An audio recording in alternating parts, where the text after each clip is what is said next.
এগিয়ে যাচ্ছে দেশ, এগিয়ে যাচ্ছে বিশ্ব। কেন পিছিয়ে থাকবে দেশের প্রান্তিক জনগোষ্ঠীর নারীরা? এমন প্রশ্নই আর প্রত্যয় থেকেই চিকিৎসক আফরিনা বেগম ১৭ বছরের সঞ্চয় দিয়ে গড়ে তুলেছেন একটি ব্যতিক্রমী মাদ্রাসা, যা ওই এলাকার নারীদের স্বাবলম্বী করার লক্ষ্যে দিনী শিক্ষার পাশাপাশি দিচ্ছে কারিগরি শিক্ষা।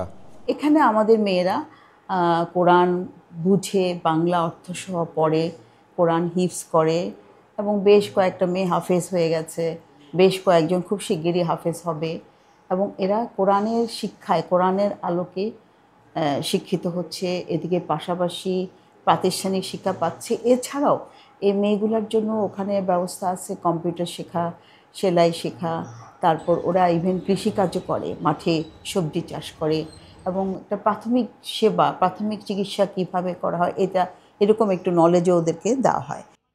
ব্রাহ্মণবাড়িয়া জেলার নবীনগর উপজেলার শিবপুরের সাহারপাড় এলাকার সাহারপাড় দারুল হিকমা মাদ্রাসা ঘুরে এমন দৃশ্যই দেখা গেছে। মাদ্রাসাটিতে মক্তব, নাজেরা, হিফজ বিভাগের পাশাপাশি রয়েছে সাধারণ শিক্ষার ব্যবস্থাও। এর সাথে সেলাই ও কৃষিকাজের পাশাপাশি প্রাথমিক চিকিৎসা ও কম্পিউটার শিক্ষা এই মাদ্রাসার নারী শিক্ষার্থীদের জন্য বাধ্যতামূলক। উদ্দেশ্য দক্ষতা বাড়িয়ে স্বাবলম্বী নারী হিসেবে প্রত্যন্ত অঞ্চলের নারীদের গড়ে তোলা।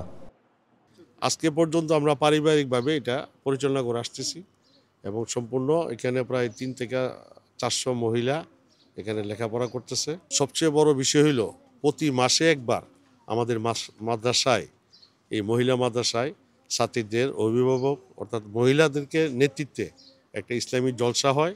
সেই জলসায় আমাদের গ্রামের মহিলারা কিভাবে নামাজ পড়বে, কিভাবে রোজা রাখবে, কিভাবে দৈনন্দিন জীবনযাপন করবে, কিভাবে স্বামীর খেদমত করবে, ওইসব ব্যাপারে আলোচনা হয়।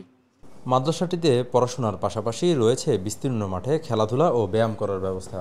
প্রতিটি দেয়ালে রয়েছে শিক্ষামূলক নানান লেখা। কারিগরি কর্নারে রয়েছে সেলাই কাজের প্রশিক্ষণ ও কম্পিউটার ল্যাব, যেখানে শিক্ষার্থীরা পাচ্ছেন নিগুড় প্রশিক্ষণ। আমরা খুব সচেতন যে শিক্ষার্থীদের প্রতি যেন তারা আপনার দিনী শিক্ষার পাশাপাশি তারা যেন কর্মমুখী শিক্ষা তারা শিখতে পারে। এই জন্য আমরা সার্বিকভাবে মাদ্রাসা যেনারা পরিচালনা করেন তাদের নেতৃত্বে আমরা মাদ্রাসাকে নিয়ে যাচ্ছি। দীর্ঘ ১৭ বছরের চিকিৎসা জীবনের আয় জমিয়ে গড়ে তুলেছেন দিনী প্রতিষ্ঠান। প্রতিষ্ঠানটি শুধুমাত্র একটি শিক্ষা প্রতিষ্ঠানই নয়, এই অঞ্চলের নারীদের নিয়ে বিশেষ ভূমিকা রাখতে এই প্রতিষ্ঠানটি কর্মমুখী শিক্ষার ব্যবস্থাও করেছে।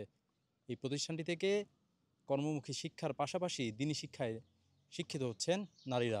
এগিয়ে যাবেন এভাবেই সমাজ, জ্বলে উঠবে দেশ, এমন প্রত্যাশা প্রতিষ্ঠানটির প্রতিষ্ঠাতা পরিচালকের। ব্রাহ্মণবাড়িয়ার নবীনগর ঘুরে আবির শিকদার, সদ্য সংবাদ।